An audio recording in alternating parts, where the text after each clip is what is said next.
Crisscrossing the states of Indiana and Ohio for over 30 years, Melissa Mel Watson is an accomplished journalist in 4 Nattish Lower Great Lakes television markets and one of the region's participating universities. It is our pleasure to introduce you to Silver Circle recipient and our news director, Mel Watson.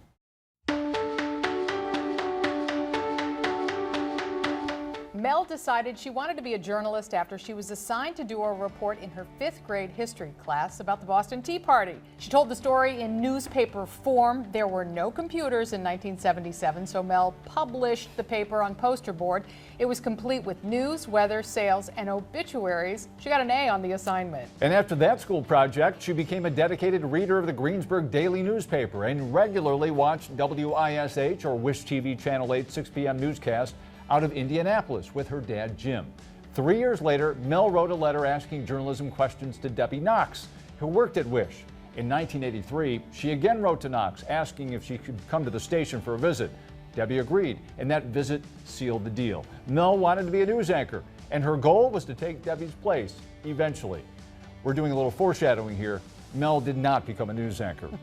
Mel is a graduate of Ball State University, where she received an Outstanding Alumnus Award in 1994, Outstanding Telecommunications Alumna in 2010, and the 2016 Telecommunications Service Award for leading the Broadcasting Alumni Association as president.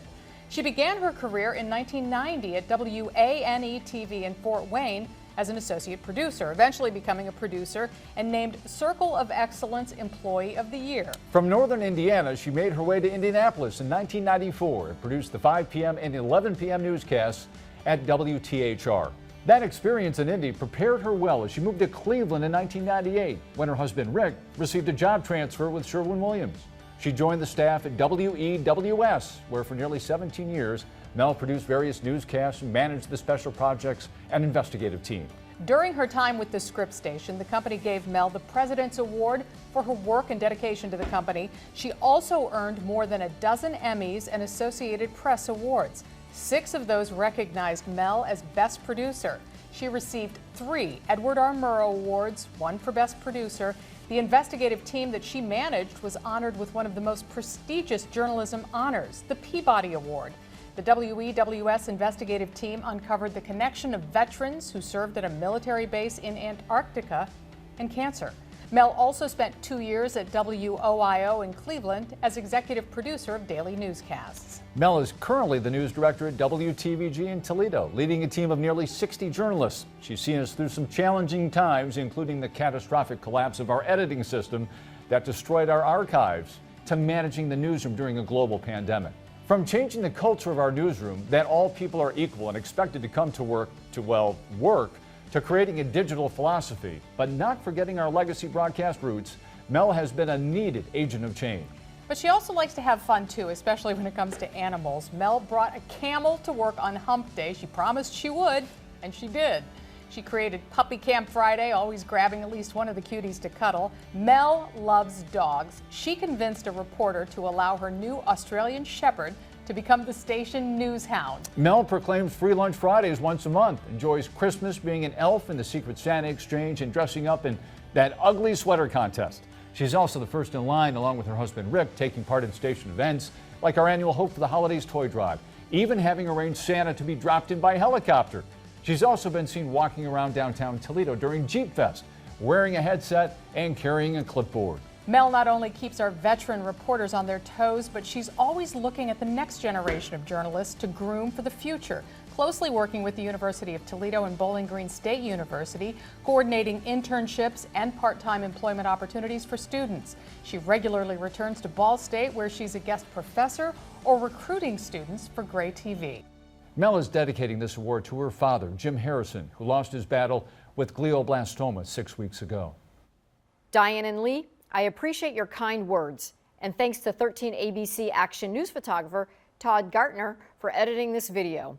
I would like to congratulate all of the nominees, 2 of whom are former colleagues from WEWS in Cleveland, photographers Tom Livingston and Rich Geiser, 2 great guys who've had a storied career. And thank you to the Academy for honoring me with this Lifetime Achievement Award. I would like to dedicate this award to my father, Jim Harrison. He passed away 6 weeks ago from glioblastoma. Dad was my biggest fan.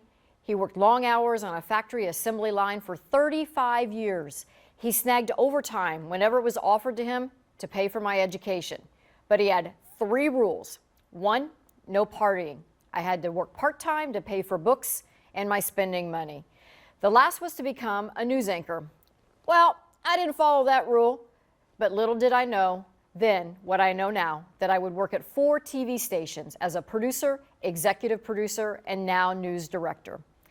I was working at my Indiana childhood home last year, shortly after my dad was diagnosed with brain cancer.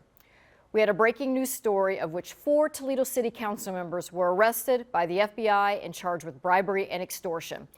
I remember him saying he couldn't believe how I could keep everything straight. In the months leading up to my dad's death, we talked a lot about our special relationship as father and daughter. He told me frequently how proud he was of me and my accomplishments as a journalist. I so wish he could be here tonight to see me get this award. Dad, it's all because of you. I love you, and I'll be seeing you again soon.